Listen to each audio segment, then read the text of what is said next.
Hello and welcome to the Greg Fearon podcast with your host Greg Fearon. And today I have the awesome Shim Ravalia from the Gut Intuition, and we're going to talk about all things blood sugar and how to manage it and make yourself better. Is that what we're going to talk about today, Shim? I believe so, but our conversations, I think this is the second or third time I've come back on. Yep, So it is. it can go off in all sorts of tangents because it's never just one thing, right? But blood sugars is one of those aspects of health that is often overlooked. And Mhm. actually, it's so important to know that when you get it right, it it can hit positively on all different angles of your health, not just one area. Mhm. So yeah, I think that's what we're going to be talking about, the sweet stuff today. So Awesome, awesome. So, do you want to just give the listeners who may not have listened to any of the podcasts with me before a quick intro into who you are, what you do, and how you work your magic? how do I work my magic? Thanks, Greg. With a wand. No, I'm joking. Well, for those that don't know me, my name is Shim, and I am the CEO and founder of the Gut Intuition and the co-founder of the Queens in Business Club. So my job, my company, why I created it was to really help women in business go from stress to success in health and in business, because I'm a big believer in how you run your health is pretty much going to show up in how you run your business. So it's something for you listeners out there to really think about, whether you run a business or not, or just generally how you run your day to day. How you do that with your body is going to show up in so many different ways on just generally how you are every single day. So it's really thought provoking, and it's like going, oh my God, right. I end up crashing in the afternoon at 2, 3 o'clock in the afternoon. What does that tell me about my body and my emotions and my mental fitness? So it's a very colorful area for sure. So Cool. I'm so looking forward to diving in. And you've got a webinar coming up. When is that? That's tonight. So that's tonight at 7 p.m. UK time. It's all about how you can cut down on your sugar, even if you love chocolate. And I think a lot of people out there feel that they can't cut down because they feel that they have an addiction to sugar, or they feel it's impossible to cut down, or they've always had this habit and they just don't know how to stop. And it's actually looking at other areas that may be triggering this kind of behavior and pattern when it comes to sugar. So yeah, the webinar is going to really deep dive into that. And there's also a live demo where I really strip apart my old diet back in the day when I was really stressful with my first business, and sort of showing step by step exactly what I was eating for breakfast, lunch and dinner and snacks, and actually showing them how much sugar was going in my body. And that is alone worth coming to the webinar, because it's just going to open up your eyes as to the hidden sugars. so just for me, you're going to give me a little insight into that bit of the conversation about how your old diet was really impacting your blood sugar. Yeah, so you know, coming from I've been in business for 8 years, and my first business was obviously a sports injury clinic. So I ran that full time for 6 years with a team eventually, right? So you can imagine me being everywhere, multitasking, even traveling abroad as well to offer my sports therapy services to like cycling events, running events, and so on. So Mhm. life was busy, and I kind of had my hands in all sorts of different pies, and I absolutely loved it. But there comes a time where my body wasn't sort of following up, and ended up crashing out, burning out, and obviously having a diet that didn't really suit the energy that I was putting out, if that makes sense. And it was kind of like I was catching up all of the time on sleep, on energy, on focus, my finances, like all of it. Mhm. And it came to a point where eventually I was having like IBS kind of symptoms, and then weren't really sure what to do about it at the time. And then eventually an infection, which I had to clear. Otherwise, it just would have been really, really not great for my health in the long term. Mhm.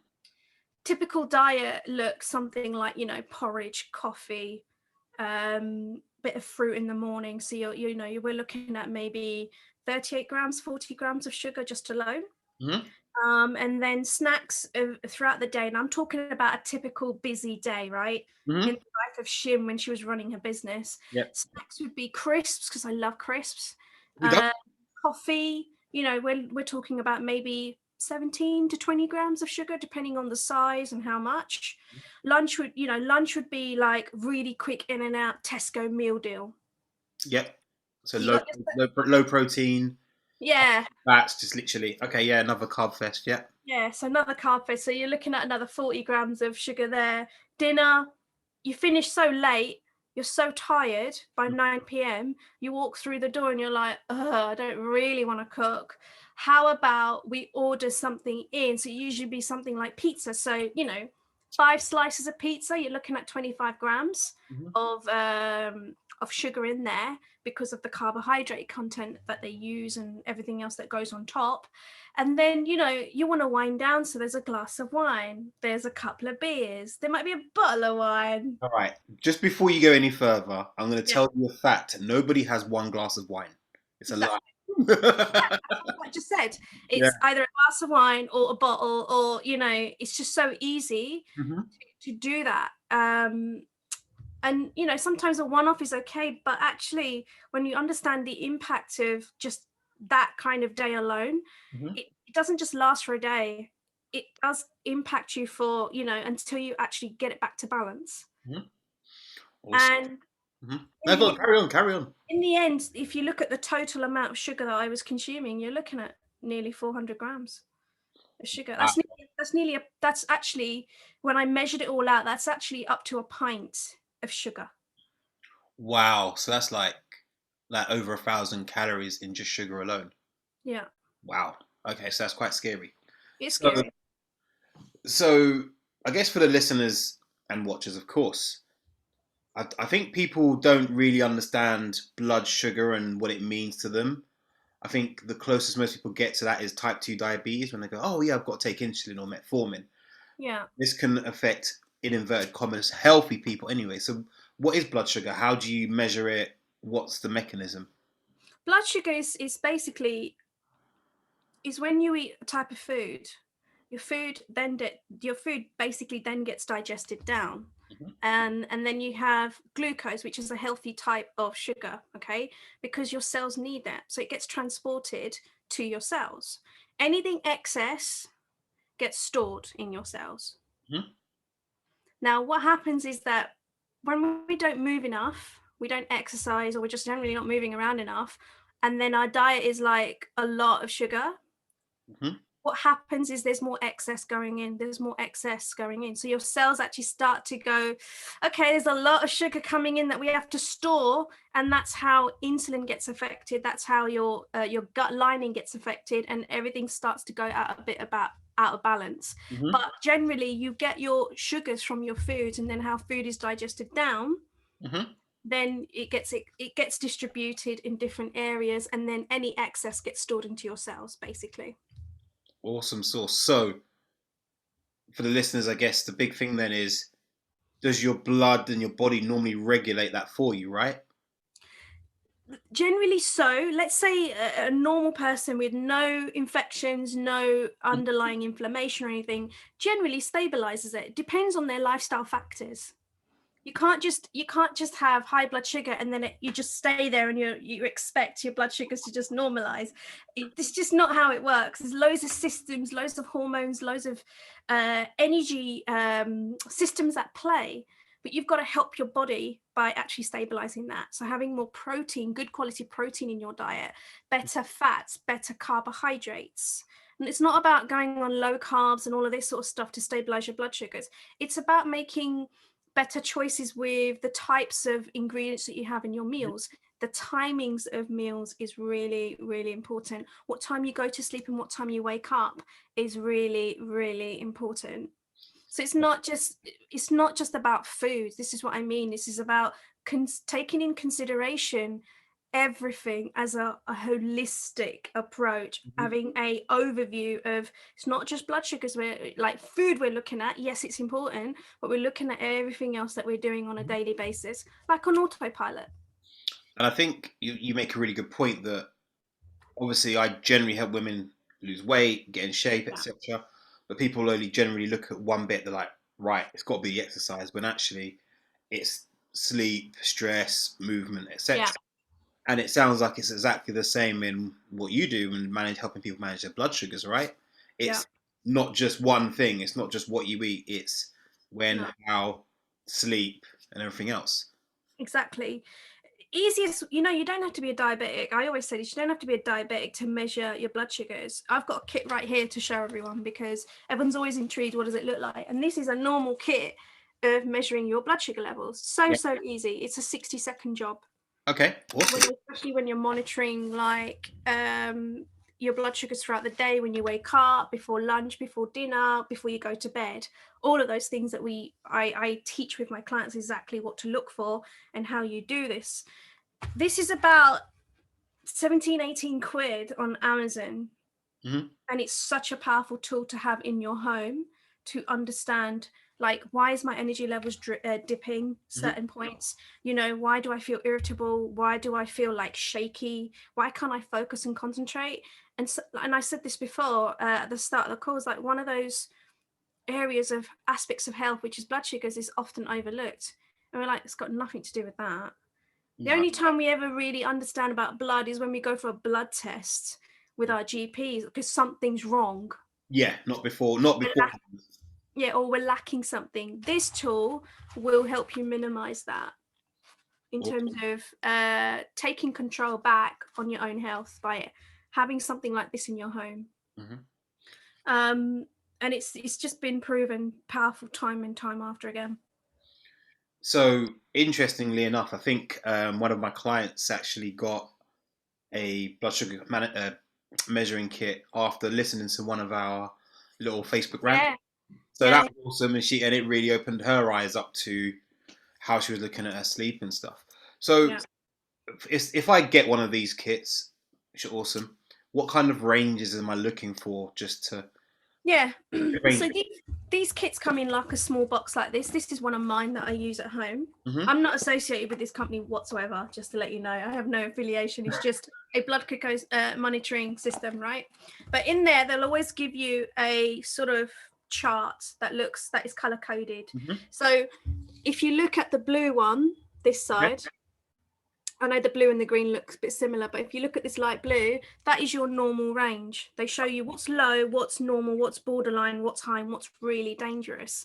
Now, this is like typical for a Tom, Dick, and Harry, right? But I would say a normal range, we were looking at 4.5 to 5, which is like a normal range of blood sugar levels, right?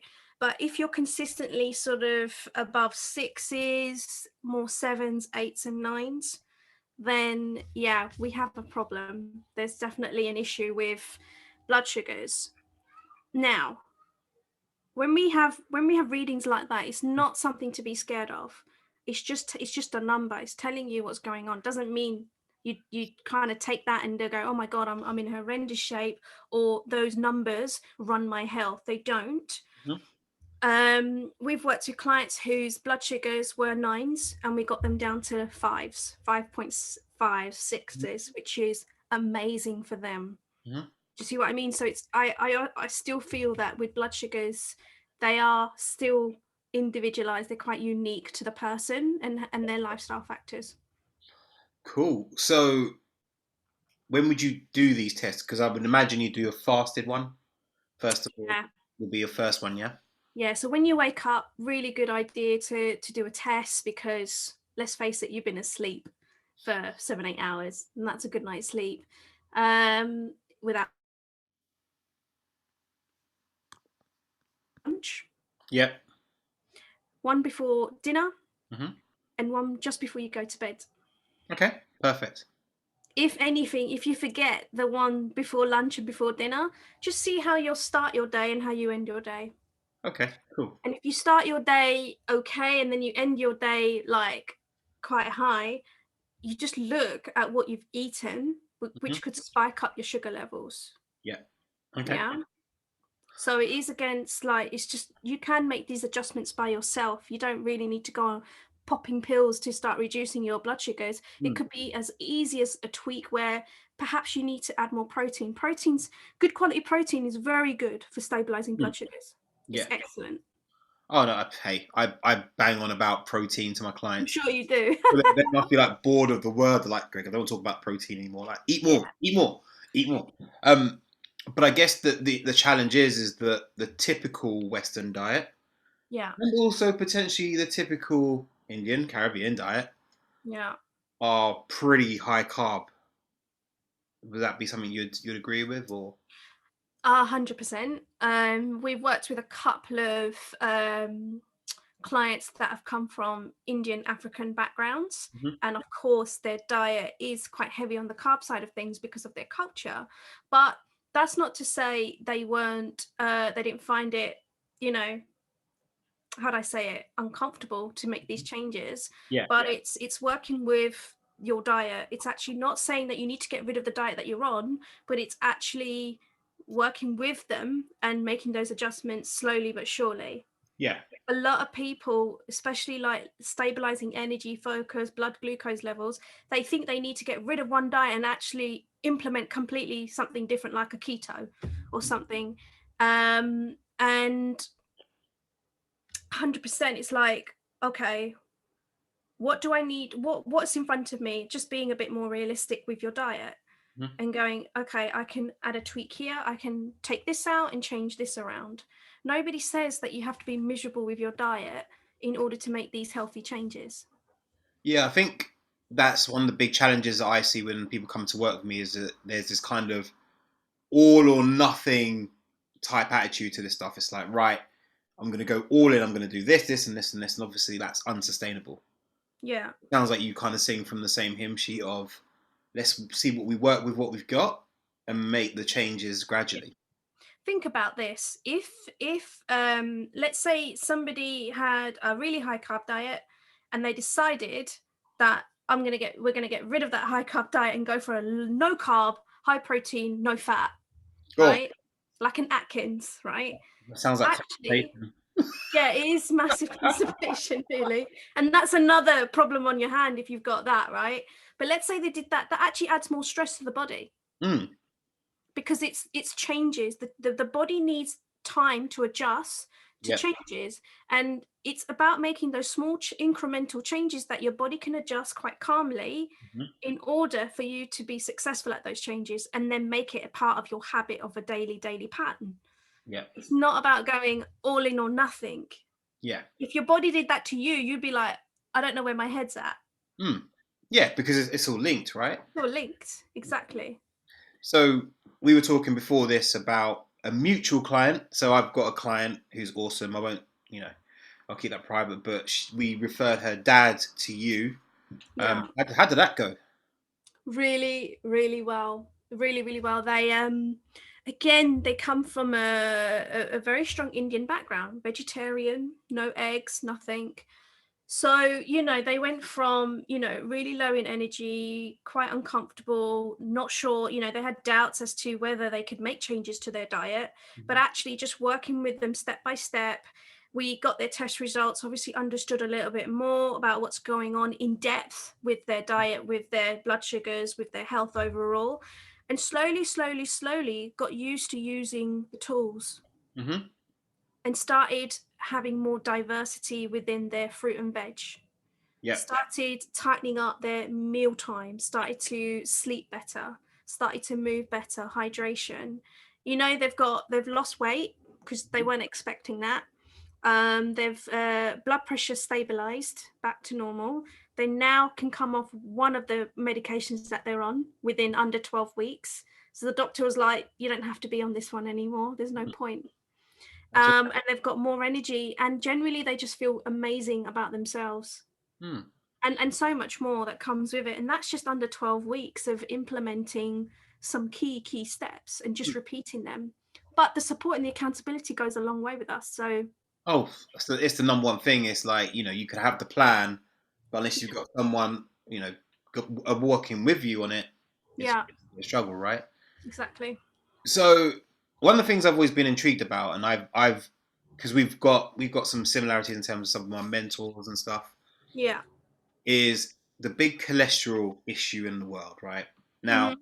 I don't want to go down the full rabbit hole, but I think it's a really good juncture to talk about how cholesterol might not be the high cholesterol readings that people get. Yeah. People go off to their doctor and it's like you've got high cholesterol, stop eating eggs. Well, no, um, Yeah. but So often it's driven by blood sugar, right? so think about this with cholesterol. Cholesterol, there's two ways. There's high density lipoproteins, and there's low density lipoproteins. Yeah. Like it's the high density lipoproteins that we need to be aware of. Mm-hmm. Okay. Now, if our diet, and it doesn't take a genius to work it out, if our diet consistently for a long period of time has been full of saturated fat, Mm-hmm. not enough movement, going to bed at the wrong times, a lot of alcohol, a lot of takeouts, processed foods, sugar, all of those things, yes, of course, your cholesterol is going to go up. Think about how your pipes get clogged up. Your cholesterol just gets higher and higher and higher. Visceral fat around your organs increase. You Yeah. got more, you got more jiggly bits in your body, more cellulite, all of those things, just generally, it's never just one area. Like cholesterol is just another symptom, as another indicator. But the unfortunate side to this is that often doctors and GPs will tell us that, okay, don't eat avocados, that's high in fat. They think fat and they just think, okay, that's bad, don't eat it. Eggs, don't eat the yellow bits, that's full of fat. It's the best bit. It's the best bit. It's got lots of like leucine, so many amino acids in there. It's amazing. Yeah. All of it that's going to be essential for our health. And it's just because we think fat, we have this attachment of, this is not good. Mm-hmm. This egg's going to make me fat. And that's just not how the body works. This avocado, I'll eat a quarter of it because the rest of it is going to make me fat. Yeah. You need good fats in order to absorb fat soluble vitamins. Yep. Like vitamin D, vitamin K. Yeah. We need water to absorb water soluble vitamins. Mm-hmm. So it's not about reducing. In fact, if we don't have enough good fats, you're going to struggle having a balance of different vitamins and minerals. And you're going to struggle with things like testosterone and progesterone and estrogen, or your sex hormones. So for the people who want to get jiggy, eat your fat. Eat your fats. Eat your fat. I was not expecting that at all. Anyway, yeah. But it is like, it does affect your sex drive in some way, shape or form. Because the thing is, the more foods we eat that make us feel sluggish, that's gonna damper on any type of drive, really. Passion, sex drive, inspiration, creativeness, all of those things. Yeah. In fact, I was just talking to my clients last night on one of our implementation session that, in order to be creative at anything, you need to have less junk food, more hydration, you need to sleep better, and just keep those three things going, and you'd be right there on top, right? And many of us in business, we are there to inspire, we're there to lead. So imagine if we've got a poor diet, come on, like, what's the energy going to be like? Yeah, there's that saying that you are what you eat, right? And it's one of those sayings, but actually, if you have a poor diet, you're going to have poor energy. Yeah. As you mentioned, it's crazy. I actually disagree with you are what you eat. You are what you digest, absorb, and excrete. That's very true. That's very true. Yeah. The reason why I say that, so if I've got a plate of 3 chalky biscuits and Greg's got a plate of 3 chalky biscuits, how you eat that and your body digests, absorbs, and processes that is going to be entirely different to mine. I can tell you how it's going to be different. I'm going to take the 3 off your plate, and you won't digest any. I'll just lick the crumbs off the plate, eh? Yeah. No, but you're right. I think you're so right that I think when it comes to things like nutrition, there's always this kind of one size fits all mentality, and like you say, yeah, obviously for the people we work with, we don't want them to overthink. Yeah, we also want them to understand that these things need to be individual, right? Yeah, and do you know what? I'm not saying go and demonize sugar and go and demonize carbs, fats, proteins. It's not about that. It's about understanding what are the good quality sources out there, and how can I keep this up 80% of my week. 20%, go and have some fun. Go and have a takeout or whatever. But if 80% of your week is generally really good, according to your body, your lifestyle, your energy, it's okay. But it's always the other way around. 80% of it is like, we're like, I'm just going to eat whatever. And then at the weekend, you're like, I'm going to have a salad because I've been really bad this whole entire week. Diet starts Monday, of course. Diet start Monday, right? Every Why Monday. do we even do it? Start today. Start with not even the day, start with a meal. Mm. Start with a snack, perhaps. Say you're a very snacky person. Maybe add a bit more better quality snacks to keep you going. Yeah. You Well, know? I would say it kind of starts with the next meal, right? You've got an opportunity right there and then in your next meal to actually Yeah, make some changes. So, exactly. And how you start your day is pretty much how you finish your night, and vice versa. mm. So So you made a very that's a really good point actually. I wanted to jump on that. So I kind of say to people that sleep is the beginning of your next day. So your nighttime sleep is the beginning of your next day. yeah, Is sleep a massive importance to managing blood sugar? it is, because your blood sugars and your cortisol levels kind of work hand in hand. And what I mean by that is, why is it so important to maintain good, healthy blood sugar levels? Is because if your blood sugars dipped, say you were on a, I don't know, on a diet, or just generally you have not had time to eat and your blood sugars are just dipping, and you've had a meal and it kind of stabilized and so on. But let's say your blood sugars were low or high, your cortisol levels will go according to that. So if your stress levels are high, your blood sugar levels are going to go high, which affects your sleep.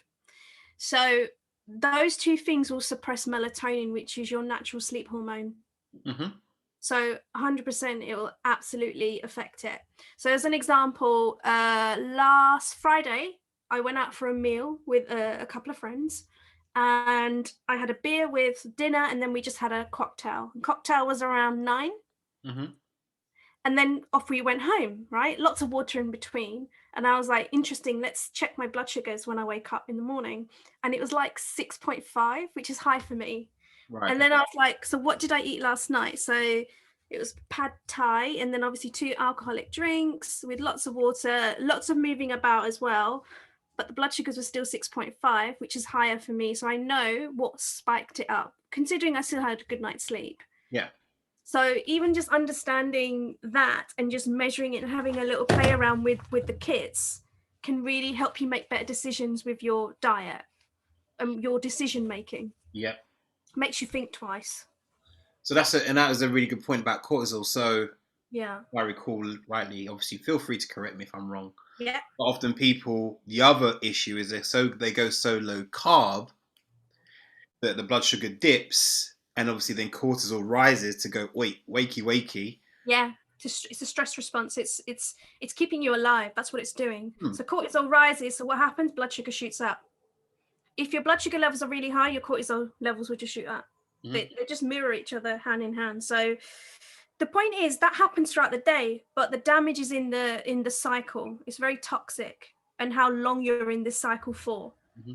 So for 10 years, 5 years, or even a whole year, 6 months, you've gone like this with your blood sugars and your stress levels and not getting enough good quality sleep. That's very toxic. Mm. That's where inflammation and dis-ease starts in the body. Yeah. But it's normal for our blood sugar levels throughout the day to fluctuate, because how we move and how we eat and drink and all that sort of stuff. But if we know that normally we're stabilized about 4.5 to 5, 5.5, then generally we're okay. Mm. But if there's been some changes, or there've been a lot of emotional, mental stress, that's going to change. But Yeah. we really need to know. I mean, stress is another whole topic, but we really need to know how to manage our own stress levels, because it really does impact a lot. Oh, stress impacts everything, and it's funny. I'll often say to people, my clients, like, don't train this week, and they're like, why? I'm like, because you're stressed already, because Yeah. you can't add on top, right? You don't want to add on Yeah. top. Yeah. So practical steps that people can take then to manage this situation, and give me what could we do to make sure that it's managed? So some practical steps. I'm going to give some really easy ones that are like really common knowledge, but not common practice. And I would say water is first and foremost number one. Mm-hmm. So even if you wake up in the morning, it's so important to just make sure you have a glass of water by your bedside table, and have a glass just to really start the engines. It helps your large intestine a lot, and it's clearance, it's toxins, it just keeps your pipes clean in your body. That's number one. So it makes you go Num for poo in the morning, basically. makes you go for a poo. I mean, I always say this. I say, you know what? I said in life, all you ever really need is two things. And they're like, what? I was like, a good shit and a good fart. And that will help clear everything out. Sometimes people have headaches. I'm not lying. Mhm. Sometimes people have headaches, and I'm like, have you gone for a number two today? Have you had enough water to help clear it out? I was like, no. And then they go and they're like, oh, actually, that's really, I can feel the difference. It's just, because we're holding that toxicity in our, in our intestines. Mm. We need to clear out that waste. So water is a huge, huge part of this. And for the ladies listening, like, ladies, I hear a lot of you do this. Please don't do it. Do not hold going to the loo. Like, it might be a little bit smelly, but go, because it's important. Like, you need to get rid of this stuff. You don't want to keep it around with you for 3 days. It's not good. That's never good. Yeah, it's never good. I know a few people that cannot go for a number two unless it's their toilet at home. So if they're at work, they would literally be holding it in all day. Mhm. And we can laugh about it, but on a serious note, that's not good because your system is ready to let go, but you're really, really holding on. So it's like it's almost saying to the other parts of the other systems, like, we can't do anything, so we're just going to be dumped on literally with more. So, ladies, drink your water and go for a poo. Drink your water and Okay. just clear it out. The other part is getting good quality protein in your meals. Every single meal that you have, breakfast, lunch, and dinner. Mhm. Okay. And I know some people are really hot on smoothies. I think one of our mentors put a post up yesterday about, smoothies is probably one of the worst things you can have as breakfast. True for many people. For some people, the ones that are not used to eating, or some people that need some regulation going on, then smoothies are good to just get it started, but not for the long term. Having a decent meal where you look at your plate and you go, okay, there's protein, there's carbs, and there's fats. That's a good quality breakfast. It's Mhm. being a bit intuitive with your food rather than going, I'll have 5 almonds. You don't count this stuff because everybody's body is different. A bodybuilder's not going to eat 5 almonds. No, no, no. So exactly. So adding good quality sources of protein is going to make a big difference to your energy levels and your productivity Mhm. because it really helps stabilize your blood sugars. So There you go, ladies. I keep banging on about protein, and Shimmer's just banging on about it some more. Eat your protein. Yes. eat your protein like an adult. Mm. So yeah, And then I think there's another good one, another great yeah, tip. I think going for a walk, especially after meal times, is a really good one to start really stabilizing blood sugar, especially that evening meal. I think yeah. that's all. I think walking, like, especially like with like spring and summertime, I try and get, for me, because of how I live my life and how my lifestyle works, I try and get two, three walks done in a day. Mm. So when I wake up in the morning to get my body exposed to natural daylight, that's first thing. That's half an hour, 20 minutes. And then maybe one after lunch if my afternoon's not packed up. And then just one either before, I try and go before my meal, my evening meal, or just a slow sort of walk after my meal just to help just feel a bit more comfortable with it. So yeah. Cool. So it's really at least one walk a day would be ideal. Yeah, I'm always banging on about people walking. Like, I don't think people need to get 10,000 steps. There is no need for that. But a Yeah. good half hour, 45-minute walk does Yeah. wonders. Um, Actually, we even with walking, I believe it becomes absolutely useless, as in no benefits, if you've done more than 15,000 steps, yeah, I think there's nothing. because he's Um, kind of done a bit too much. yeah, there is no real benefit for people. Yeah. So all those people with Fitbits who are doing like 13,000 steps, 40, don't need to. It's actually 7,500 or something was the scientifically top limit. Yeah. Yeah, so Yeah. cool. And Yeah. I So guess if ladies add some more muscle to their frame, that's also a great one to manage blood sugar. So how much muscle you have on your body is a really good one as well, because muscle takes up yeah, glucose. absolutely, because it requires glucose. Hmm.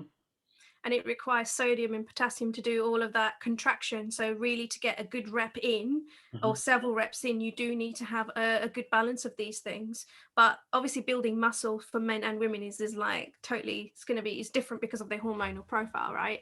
But generally packing on a bit more muscle it doesn't mean, ladies, let me just clear this out, it doesn't mean you're going to look like Arnold Schwarzenegger.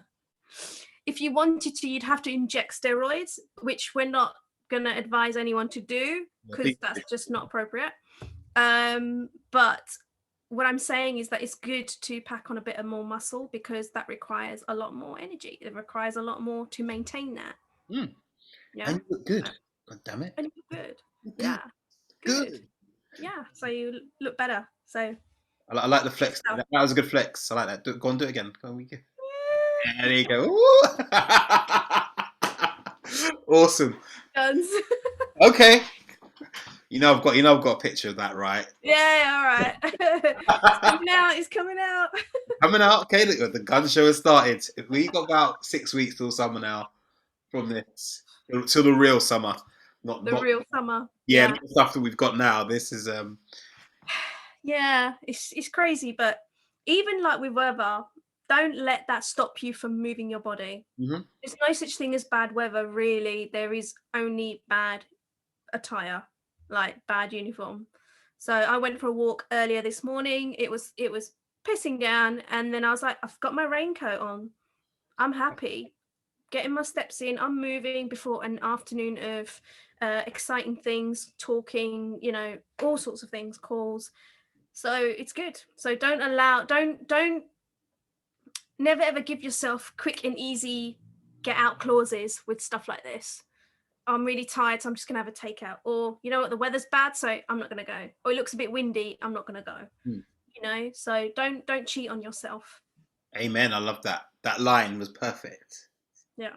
Perfect way to end. So where can people find you if they want to stalk you, listen to your amazing content? Because you're an expert on the gut stuff as well. And we've had a podcast before about the gut stuff. So if you want to talk about stuff and learn more from Shim, where can they find you? We've got some exciting stuff coming. Obviously, you've got the webinar tonight. If anyone wants to come along, by all means, do so. I'll send Greg the link. Where they can find me is I'm in Greg's group, hanging about, I believe. Yes, you are. And then I'm also on LinkedIn as well, where I hang about there, as well as Facebook. So feel free to add me, say hello, tell me where you're from, how do I know you from, where you've heard me from. And we got some exciting stuff with gut health coming up. We're going to be doing some specialized masterclasses on Gut 101 because a lot of people don't really understand. I think it's all around why supplements don't actually work. Oh, that sounds like music to my ears. Yeah, and I was just saying to my team today, I was like, I think we need to do one on keto as well. Oh, can I join in, please? Yeah, I did speak of you because I know you're so passionate about that area as well. It's again, we're not doing it to slate anyone, but it's actually giving out well-informed, balanced, scientific approach to the do's and don'ts of certain approaches in health that people just like are really hell-bent on, but not really getting the results that they need. And you've got to look at what they're doing, and then are they utilizing it in the right way or not, or do they understand what they're doing, or where they're getting the information from. Yeah, I think with gut health, a lot of people just go probiotics, Yakults, and all this sort of stuff, and I'm like, yeah, but where are you then? Oh, it hasn't made much of a difference, but we're still doing it anyway. I'm still going to do it anyway because I think it's making a difference. Thing is, when we work with clients, the thinking comes out of the equation, the guessing comes out of the equation. They know exactly what their body is telling them and what they're dealing with. You don't need to guess or think, especially with my approach anyway, and your approach. It's like, yeah, there you go. This is very direct. Do it, execute, and you feel better, and you get better. Yeah, it's like gym memberships, right? Everyone holds onto a gym membership. Yeah. And they never go. Yeah. But it's like, yeah. I've got my gym membership. I've got my Yakult. Yeah. I'm good. Exactly, but it's again, a lot of it's to do with their mindset and how it's set, and where it's their willingness to be open to change. Nailed it. That's basically what it comes down to. When you're ready to change, you know where the experts are that can help you. Mic drop.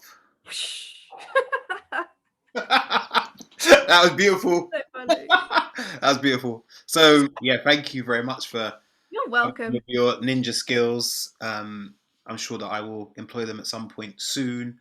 And I refer my clients to you. You know, if I feel that they're suitable for your approach and they're the right ones for you, because I know you can do some masterful stuff with them. So Yeah. keep Yeah. doing what you do, Missy. Thank you very much for having me again, and I can't wait to come back again at some point in the near future I'm and sure. talk all things health and all sorts of things. And it's just always a pleasure of mine to be on your show, Greg. Maybe we should see if we can get our mutual mentors to come on and do something with all of us. Oh, that'll be really, really powerful. That'll be so good. That'll be jam packed with a lot of empowering messages and That's have yes, to be like 2 parts or something, isn't it? yeah, some 3 parts probably. Yeah, probably. Maybe we should separate them. I Cool. think you should. Yeah. Right, Miss. Well, So anyone watches this back, leave a review, give this podcast some love if you're on Apple, so that more people can hear it. Links to where you can find Shim will be in the show notes, and I'll see you next time.